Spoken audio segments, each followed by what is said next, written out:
Okay, good evening, everyone. Thank you for joining our virtual learning night.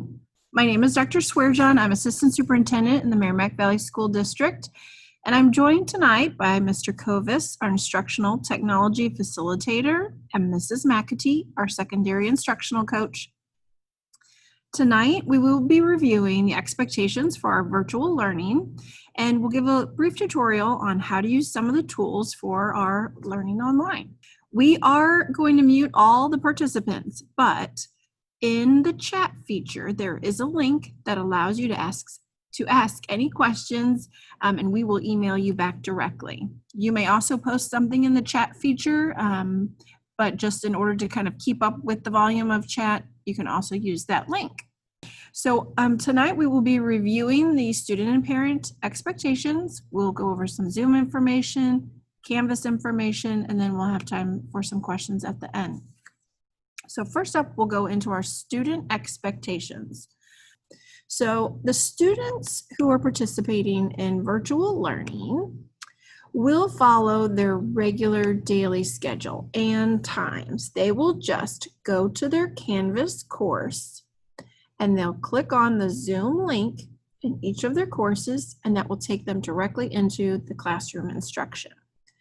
Now, at the top of each class period, teachers will take attendance within the first 3 to 5 minutes of class.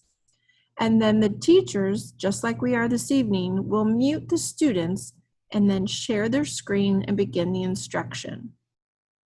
All Zoom log information and links are in, again, each Canvas course that our students are taking.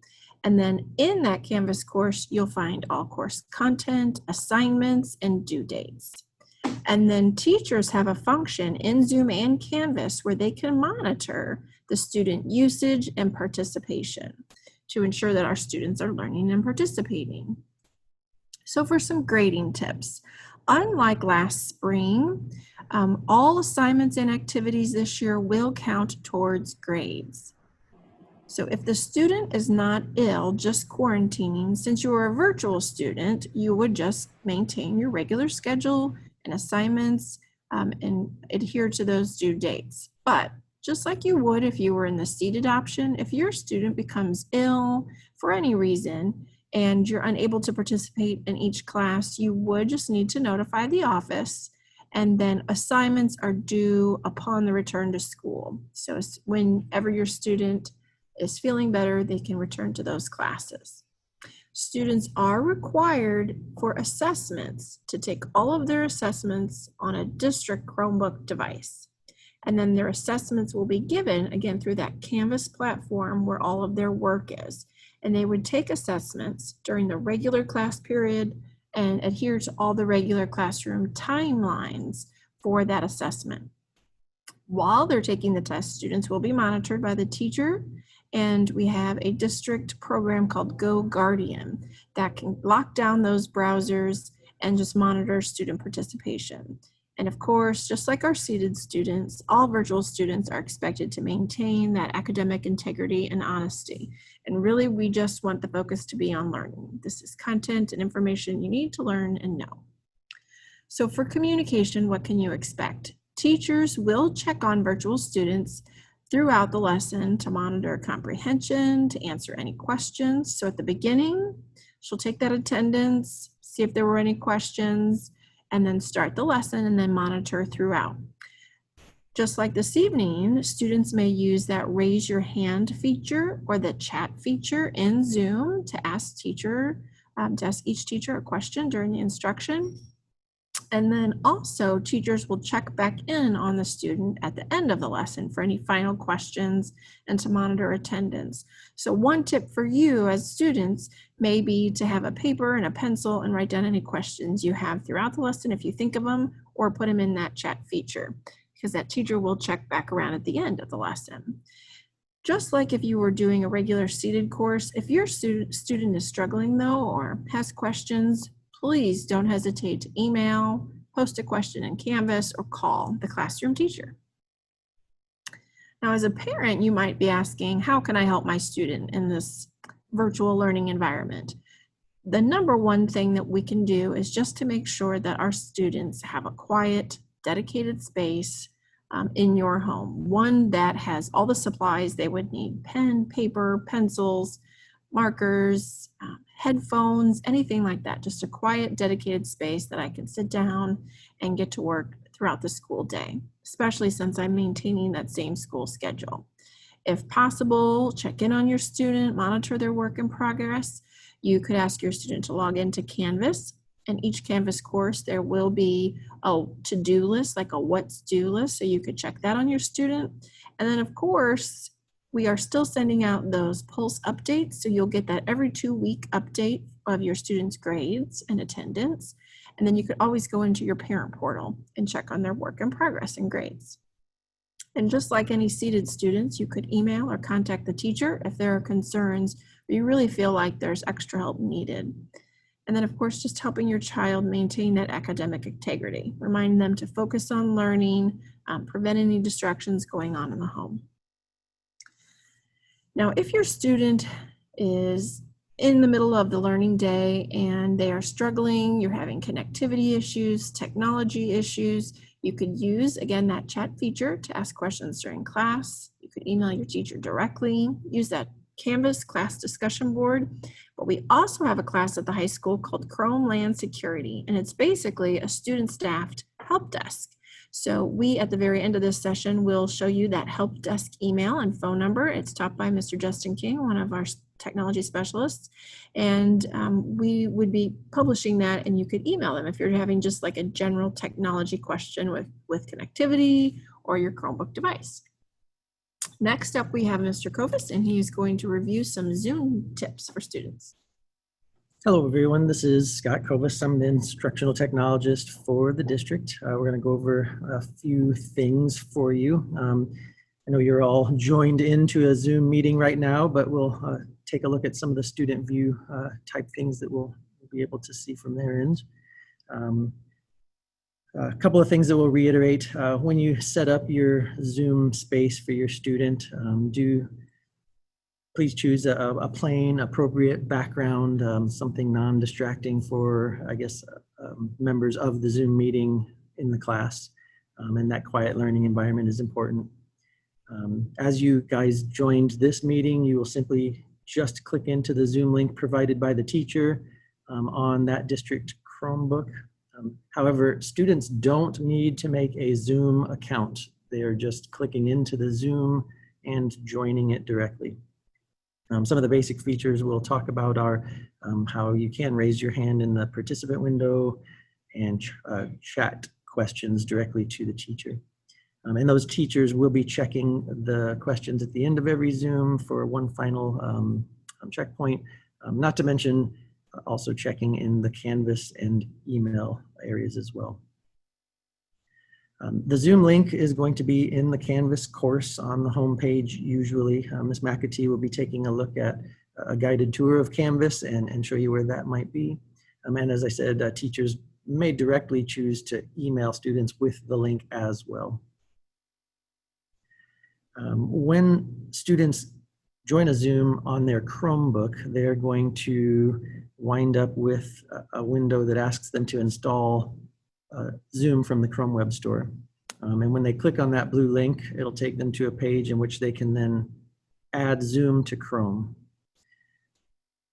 Once they have chosen to add to Chrome, they'll be asked to give permission for Zoom to run on the device. So they'll add app.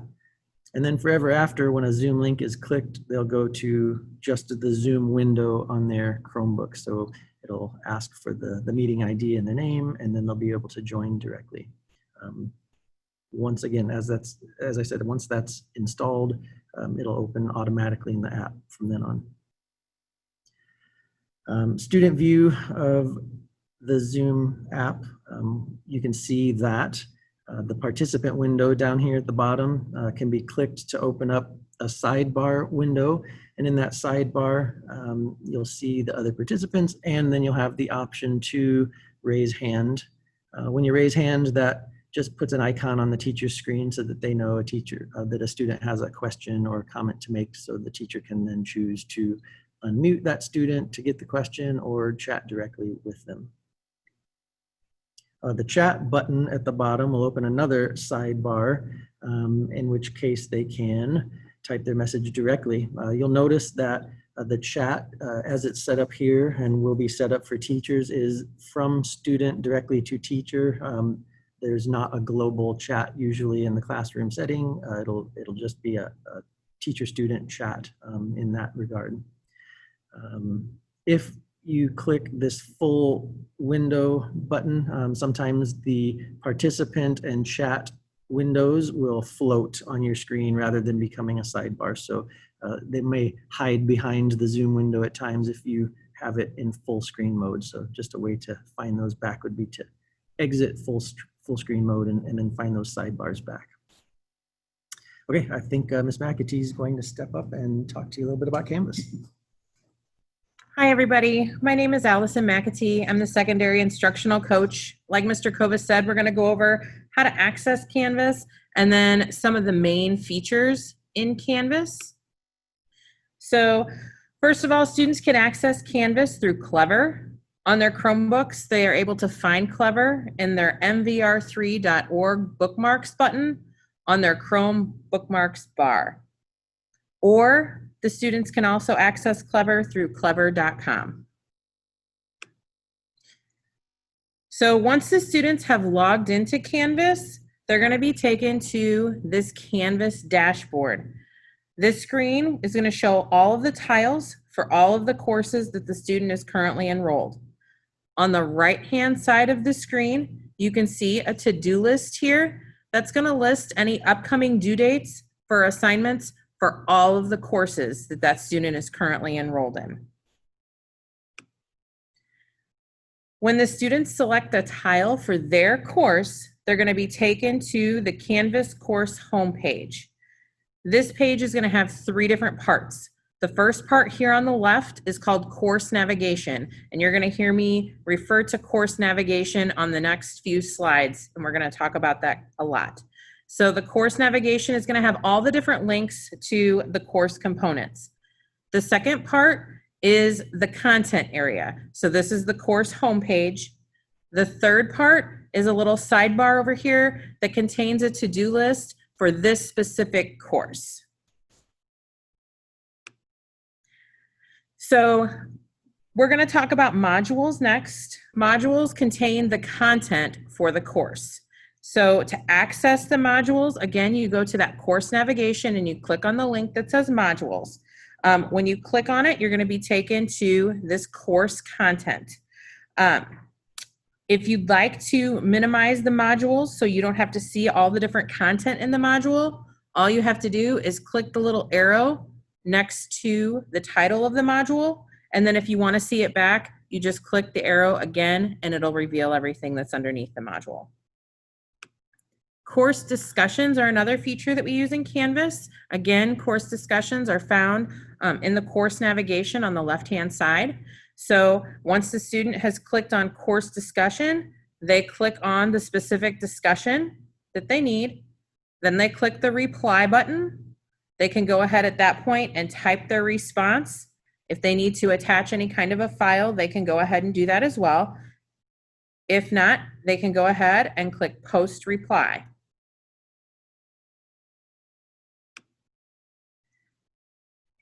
So for some of the assignments in Canvas, students might need to upload certain documents. Sometimes these could be Google type documents, and some of them might be a PDF or another style of document. So either way, the first three steps are the same. So I'm going to walk you through those first, and then I'll show you how to submit the different types of assignments. So the first thing you would do is in the course navigation, you click on the assignments tab. Then click on the assignment that you want to submit, and then you click the submit assignment button. So this next screen is showing the difference between a non-Google type assignment and then a Google assignment. So for a non-Google assignment, the student would select file upload, choose their file, and then submit assignment.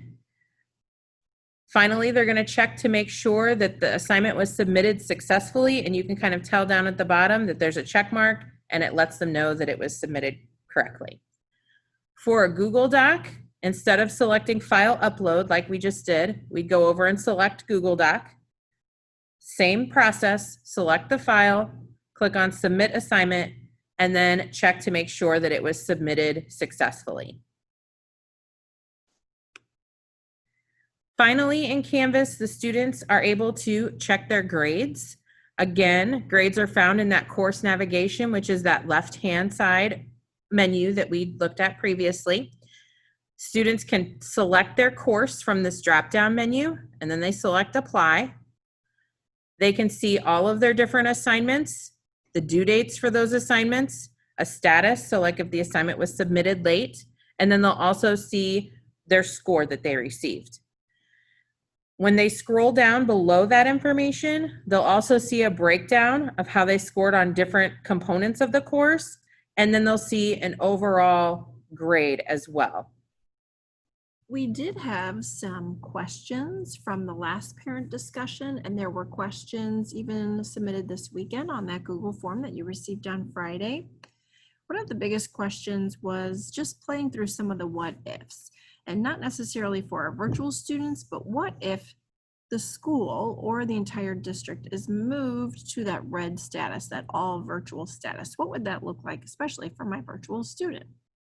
So in theory, our plan is that teachers would still report to work, and all of the lessons for all students, both virtual and our former in-seated students, would follow that same schedule, and teachers will be Zooming the lesson, but just from their classroom without students. So that is the plan if we move to red status, that the teachers would still teach, students would still follow their schedule. Our seated students would move to the virtual option, much like your student is right now. Of course, we would definitely communicate any changes in our status to all of our students, both virtual and seated. That's a great question. Another question that came up over the weekend was, what day is the first day of school, a purple or a white day? So the first day of school is a purple day. So we will start with period 1, and you go through the odd periods just like a normal purple day. Another question came up about schedules. Will I have a lunchtime in my schedule? Yes. Just like the regular school day, you will have those 3 to 5 minutes of passing period, or just kind of a stand up and stretch break between your classes. And then you will have a scheduled lunchtime, just like the other students in your schedule. There was another question about, what if I have connectivity issues and I get kicked out? So our teachers will be recording a lesson from the day and uploading that in Canvas. So if you are having connectivity issues and you get bumped out, or your connectivity issues lock you out or frozen, anything like that, always go to Canvas. By the end of the day, there will be a recorded lesson from that day in Canvas. So if you need, not sure on a due date, you aren't sure what the assignment is from that day because you had connectivity, always go to Canvas for all of your classes. That's where the information will be. There's also been some questions about school supplies and Chromebooks.